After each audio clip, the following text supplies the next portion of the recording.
Boa noite a todos. Hoje, quarta-feira. Quero começar esse vídeo fazendo uma pergunta: por que temos medo da morte? Falar da morte é um negócio estranho, né? É algo tão presente, mas ao mesmo tempo nós desejamos que ela se torne sempre muito distante.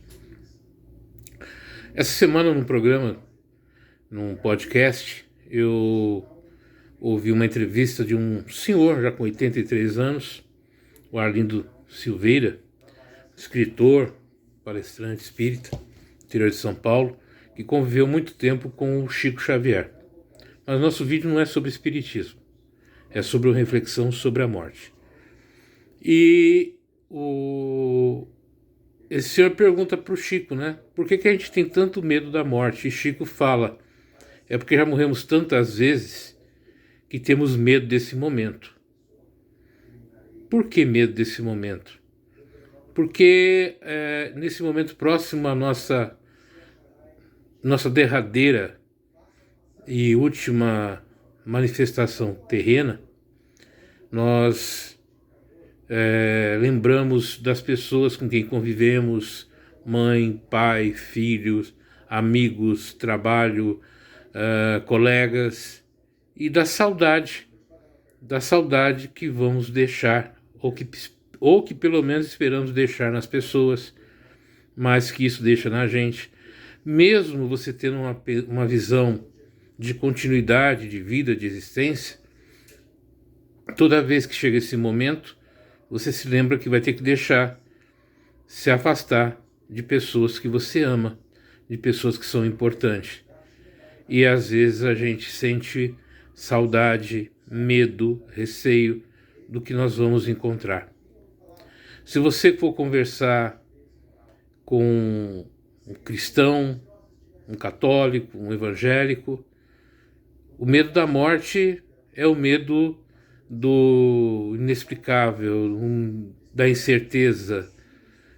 Por mais que a gente tenha dentro da gente uma visão religiosa de continuidade de vida, seja de ressurreição, reencarnação ou extinção completa, querendo ou não, o corpo tem essa necessidade de existência, tem esse medo do fim. Dentro de nós existe todo um arsenal de vida. Existem células, moléculas, existem vírus, bacilos, existem tantas coisas que estão dentro da gente, que vive dentro da gente, que cria de certa forma um pequeno, um micro universo. E isso, quando sente que está no final da sua existência, o medo toma conta.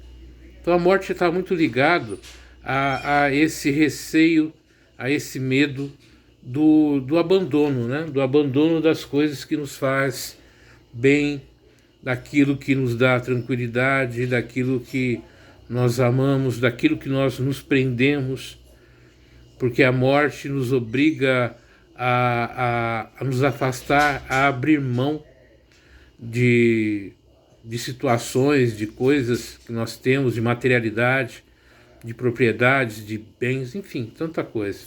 E isso vai provocar em nós, evidentemente, o receio, o medo, a angústia. Aí perguntado para ele novamente, para o Chico, qual era a melhor morte, qual é o melhor jeito de se morrer. Aí Chico fala, né, que aquelas mortes mais dolorosas, mais difíceis, são as melhores.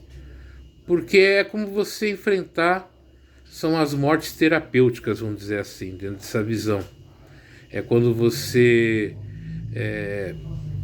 purga, você elimina dessa tua existência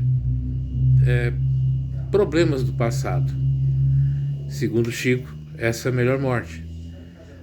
Outros dizem que a melhor morte é aquela que acontece quando você está dormindo, durante o sono. Tem gente que desencarna, que falece, que morre sentado, conversando, de repente vai-se. Não sei se existe melhor ou pior morte, mas ela existe. Ela está aí a todo momento, a todo instante, rodando, rondando e esperando o nosso momento.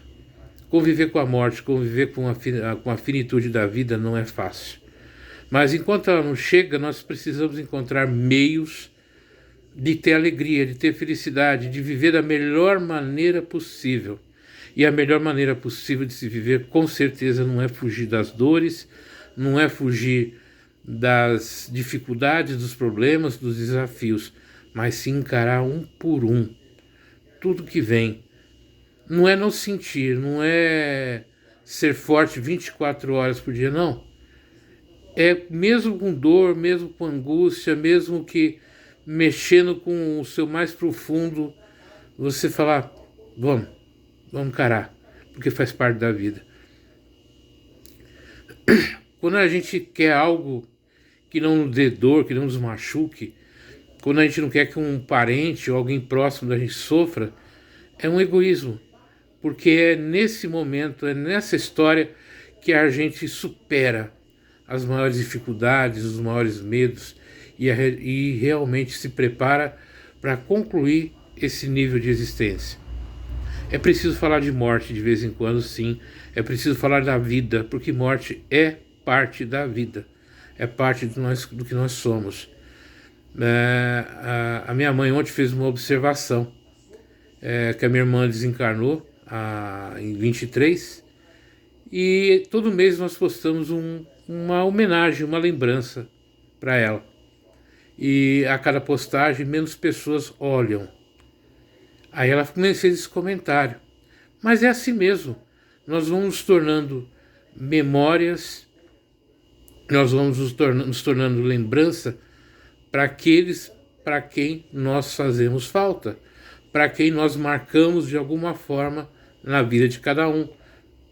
Da mesma forma que quando eu for ou os outros se forem, nós iremos marcar na vida de outras pessoas, talvez que nós nem conheçamos, mas vamos marcar. E é assim a nossa existência. Não conservar para sempre. Deixar ir, mudar, transformar, evoluir.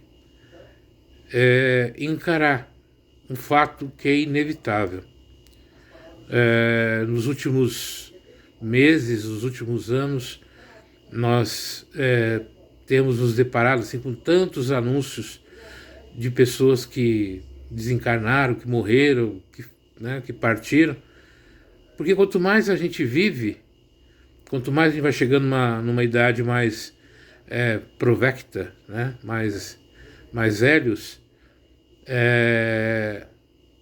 nós vamos lembrando de quem se foi, porque nós vamos partindo, vamos retornando.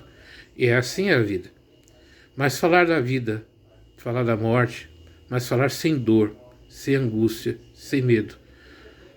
Mesmo tendo medo, mesmo tendo incerteza. Mas tendo dentro da gente, no nosso coração, que a gente até o momento final, nós fizemos o nosso melhor, vivemos da melhor maneira, perdoamos, fomos perdoados, crescemos, evoluímos e nos tornamos seres melhores. Não é fácil, é difícil, mas precisa ser vivenciado. Uma boa noite a todos, que assim seja.